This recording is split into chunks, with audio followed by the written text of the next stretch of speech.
ఒక ప్రపంచం మొత్తం అంతమైపోవడానికి ఎంత టైం పడుతుంది? ఏమో, 1 సంవత్సరం, లేకపోతే 1 నెల, ఊహించుకోలేం కదా. కాని ఈ కథలో యావత్ మానవ నాగరికత కుప్పకూలిపోవడానికి కొన్ని క్షణాలు చాలు. అదే వరల్డ్ వార్ జీ కథ. అవును, కేవలం 12 సెకండ్లు, జస్ట్ 12 సెకండ్స్. అంతే, ఒక మనిషి తనలో ఉన్న మానవత్వాన్ని పూర్తిగా కోల్పోయి ఈ ప్రపంచ ప్రళయానికి కారణమయ్యే ఒక రాక్షసుడుగా మారడానికి పట్టే సమయమది. అంతే, ఈ 12 సెకండ్ల తర్వాత సర్వస్వం కోల్పోవడమే. జీవితం తర్వాతి క్షణంలోనే ఒక నరకంలా మారిపోతుంది. అంటే ఈ కథ కేవలం జాంబీల గురించి మాత్రమే కాదు, అసలు మానవ జాతి ఎంత వేగంగా, ఎంత దారుణంగా పతనమైందో కళ్లకు కట్టినట్లు చూపిస్తోంది. సరే, ఇక మన కథలోకి వెళ్దాం. కథ ఫిలడెల్ఫియాలో మొదలవుతుంది. మన హీరో గెరీ లేన్ ఒక మాజీ UN ఇన్వెస్టిగేటర్. తన భార్య, 2 కూతుర్లతో కలిసి బ్రేక్ఫాస్ట్ చేస్తున్నాడు. చూడ్డానికి అదొక చాలా సాధారణమైన, ప్రశాంతమైన ఫ్యామిలీ మార్నింగ్. కానీ ఈ ప్రశాంతత ఎక్కువసేపు నిలవదు. వాళ్ళు ఫ్యామిలీతో కలిసి కారులో వెళ్తుంటే సిటీ ట్రాఫిక్లో ఇరుక్కుపోతారు. అప్పుడే ఆ ప్రశాంతత ఒక్కసారిగా భయానకమైన గందరగోళంగా మారిపోతుంది. ఏమైందో తెలీదు. పోలీసులు ఎటో పరుగులు పెడుతున్నారు. ఆకాశంలో హెలికాప్టర్లు చక్కర్లు కొడుతున్నాయి. జనం భయంతో కార్లు వదిలేసి మరీ ప్రాణభయంతో పారిపోతున్నారు. ఇది ఏదో చిన్న గొడవ కాదు, అంతకు మించి ఏదో భయంకరమైనది జరుగుతోంది. అప్పుడే మొదటిసారి గెర్రీ దాన్ని చూస్తాడు. ఒక మనిషి ఇంకో మనిషిని కరవడం. ఆ తర్వాత కరెక్ట్గా 12 సెకండ్ల కౌంట్ డౌన్. అంతే, ఆ బాధితుడి శరీరం అసహజంగా వంకర్లు తిరిగిపోతూ కళ్ళు తెరిచేసరికి అతను ఒక క్రూరమైన, వేగవంతమైన జీవిగా మారిపోయాడు. ఇది ఈ కొత్త మహమ్మారికి సంబంధించిన మొదటి, అత్యంత భయంకరమైన నియమం. ఇకక్కడి నుంచి మొదలవుతుంది వాళ్ళ ప్రాణాల కోసం భయంకరమైన పోరాటం. ఆ అల్లకల్లోలంగా ఉన్న వీధుల గుండా ఎలాగోలా తప్పించుకుంటూ ఆహారం కోసం దోచుకుంటున్న ఒక సూపర్ మార్కెట్లో కాసేపు తలదాచుకుని చివరికి నెవార్క్లోనే ఒక అపార్ట్మెంట్కి చేరుకుంటారు. కానీ ప్రతి అడుగులోనూ, ప్రతి క్షణంలోనూ మృత్యు వాళ్ళని వెంటాడుతూనే ఉంది. అంతా అయిపోయింది అనుకుంటున్న టైంలో గెర్రీకి ఒక ఫోన్ కాల్ వస్తుంది. తన పాత UN బాస్ థియరీ ఉమిటోని నుంచి మిమ్మల్ని హెలికాప్టర్ పంపి రక్షిస్తాను అని ఒక ఆఫర్ ఇస్తాడు. అయితే దానికి ఒక కండిషన్ ఉంటుంది. సరే, చెప్పినట్టే హెలికాప్టర్ వస్తుంది. గెర్రీ తన ఫ్యామిలీ అట్లాంటిక్ మహాసముద్రంలో ఉన్న ఒక UN కమాండ్ షిప్కు సేఫ్గా చేరుకుంటారు. చెప్పాలంటే ఆ సముద్రం మధ్యలో తేలియాడుతున్న ఆ షిప్పే మానవత్వానికి మిగిలిన చివరి ఆశ. కానీ ఈ సేఫ్టీ కూడా ఎక్కువ కాలం ఉండదు. ఆ షిప్లో థియరీ గెర్రీ ముందు ఒక చాలా కఠినమైన డీలు పెడతాడు. చూడు గెర్రీ, ఈ ప్రపంచాన్ని నాశనం చేస్తున్న ఈ వైరస్ ఎక్కడ మొదలైందో నువ్వు కనుక్కోవాలి. నీ ఇన్వెస్టిగేషన్ స్కిల్స్ ఇప్పుడు మాకు కావాలి. నువ్వు ఒప్పుకుంటేనే నీ కుటుంబం ఈ షిప్లో సేఫ్గా ఉంటుంది. లేదంటే వాళ్ళని కూడా మిగతా వాళ్లతో పాటు రెఫ్యూజీ క్యాంప్కు పంపించేస్తాం. ఒకవైపు కుటుంబం, మరోవైపు ప్రపంచం. గెర్రీకిది నిజంగా అసాధ్యమైన నిర్ణయం. ఇక వేరే దారి లేక గెర్రీ తన కుటుంబం కోసం ఈ మిషన్కి ఒప్పుకుంటాడు. తనతో పాటు ఒక టాప్ వైరాలజిస్ట్ డాక్టర్ ఫాస్మ్యాచ్ కూడా వస్తాడు. వాళ్ళిద్దరూ కలిసి దక్షిణ కొరియాకు బయలుదేరతారు. ఎందుకంటే ఈ జాంబీల గురించి ప్రపంచానికి ఫస్ట్ మెసేజ్ వచ్చింది అక్కడినుంచే. కానీ వాళ్ల బ్యాడ్ లక్ చూడండి.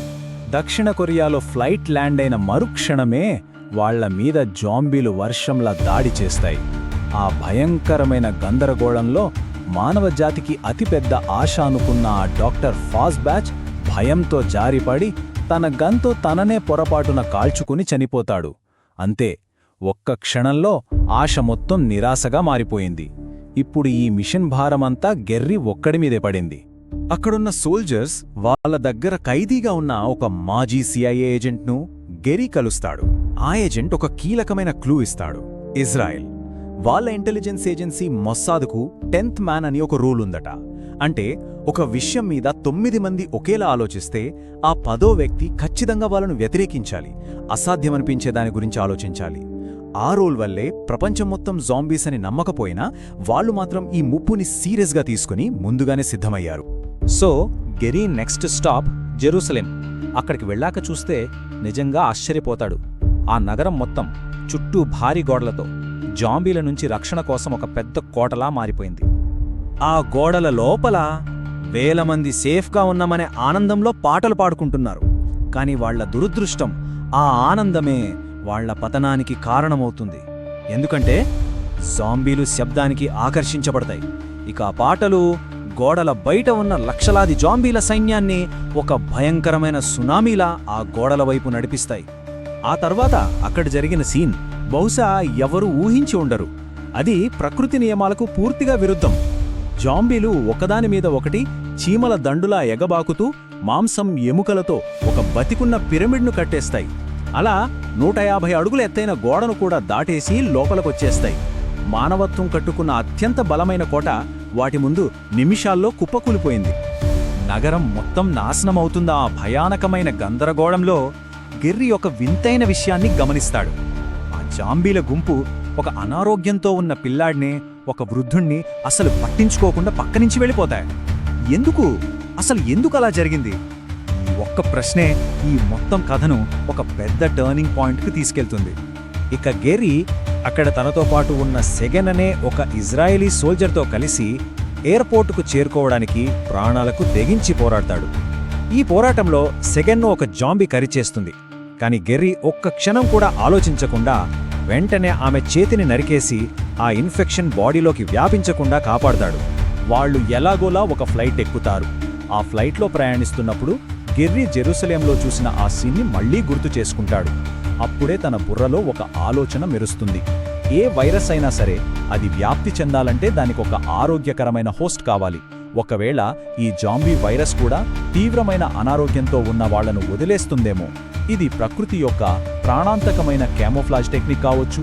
కానీ వాళ్ల ప్రయాణం ప్రశాంతంగా సాగదు. ఆ ఫ్లైట్లో ఎక్కడో దాక్కున్న ఒక జాంబీ బయటపడి ప్రయాణికులను ఒకరి తర్వాత ఒకరిని ఇన్ఫెక్ట్ చేయడం మొదలుపెడుతుంది. చూస్తుండగానే కొన్ని క్షణాల్లో ఫ్లైట్ మొత్తం జాంబీలతో నిండిపోతుంది.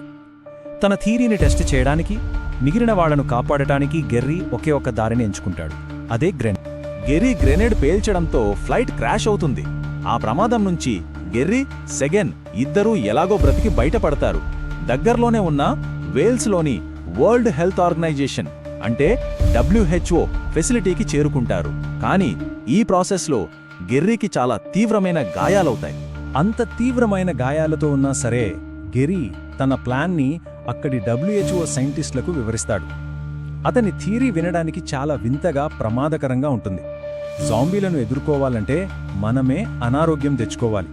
ట్రీట్మెంట్ ఉన్న ఏదైనా ఒక ప్రాణాంతకమైన వ్యాధిని తనకు తాను ఇంజెక్ట్ చేసుకుంటానని చెప్తాడు. వినడానికి ఇది ఖచ్చితంగా ఒక పిచ్చి ఆలోచన. కానీ బహుశా మానవజాతికి మిగిలిన చివరి ఆశ కూడా ఇదేనేమో. అయితే ఆ వ్యాధుల శాంపిల్స్ అన్నీ ల్యాబ్ యొక్క బీ వింగ్లో ఉన్నాయి. కానీ ఆ వింగ్ మొత్తం ఇప్పుడు జాంబీలతో నిండిపోయింది. ఇక గెర్రీ ఒంటరిగా అక్కడికి వెళ్ళక తప్పదు. లోపల వెళ్తున్నప్పుడు దారికడ్డంగా ఒక జాంబీ వస్తుంది. తప్పించుకోవడానికి టైం లేదు.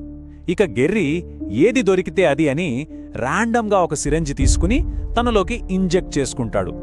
నెమ్మదిగా నడుస్తూ ఆ జాంబీ ముందు నిలబడతాడు. అది అతని వైపు చూస్తుంది, దగ్గరికొస్తుంది. కాని అతన్ని పట్టించుకోకుండా దాటుకుని వెళ్ళిపోతుంది. ఎస్, అతని పిచ్చి పీరి పనిచేసింది. గెర్రీ చేసిన ఈ సాహసం మానవజాతికి ఒక కొత్త దారి చూపించింది. జాంబీల నుంచి మనల్ని మనం మభ్యపెట్టుకునే ఒక వ్యాక్సిన్ తయారీకి దారితీసింది. అయితే ఇది జాంబీలను నయం చేసే మందు కాదు, కానీ అంతకంటే శక్తివంతమైనది. ఇదొక ఆయుధం. ఈ కొత్త వ్యాక్సిన్ ప్రాణాంతకమైన కానీ నయం చేయగలిగే వ్యాధుల నుంచి తయారు చేయబడింది. ఇది మనుషులను జాంబీలకు కనిపించకుండా చేస్తుంది. అంటే ఇప్పుడు సైనికులు నేరుగా జాంబీల గుంపులోకి నడుచుకుంటూ వెళ్లి వాటి మీద ఎదురుదాడి చేయొచ్చు. ఫైనలీ మానవత్వం తిరిగి పోరాడడం మొదలుపెట్టింది. గెర్రీ సేఫ్గా బయటపడి తన కుటుంబంతో మళ్లీ కలుస్తాడు. ఆ సీన్ చూస్తే మనకు కాస్త రిలీఫ్ అనిపిస్తుంది. కానీ గెర్రీ వాయిస్ ఓవర్లో మనకు ఒక విషయం గుర్తు చేస్తాడు. ప్రాణాల కోసం చేస్తున్న ఈ పోరాటం ఇంకా అస్సలు ముగియలేదు అని. మనం ఇప్పుడు జాంబీలతో పోరాడటానికి ఒక ఆయుధాన్ని కనిపెట్టాం, నిజమే. కానీ ప్రపంచవ్యాప్తంగా ఇంకా 100 కోట్ల జాంబీలున్నాయి. ఈ యుద్ధం గెలవాలంటే నెలలు కాదు, సంవత్సరాలు పట్టొచ్చు. సో ఇక్కడ అసలైన ప్రశ్న ఒకటుంది. చనిపోయిన వాళ్లతో చేసే ఈ యుద్ధంలో బ్రతికున్న వాళ్లు తమలో ఉన్న మానవత్వాన్ని కాపాడుకోగలరా? ఎందుకంటే యుద్ధం ఇప్పుడే మొదలైంది. ఈ వీడియో నచ్చితే తప్పకుండా లైక్ చేయండి, షేర్ చేయండి మరియు మా ఛానల్కి సబ్స్క్రైబ్ అవ్వండి. ఇంకా ఇలాంటి హారర్, థ్రిల్లర్, మిస్టరీ స్టోరీలు కావాలంటే మా ఛానల్ని సపోర్ట్ చేయండి. Thank you. మళ్ళీ కలుద్దాం నెక్స్ట్ వీడియోలో.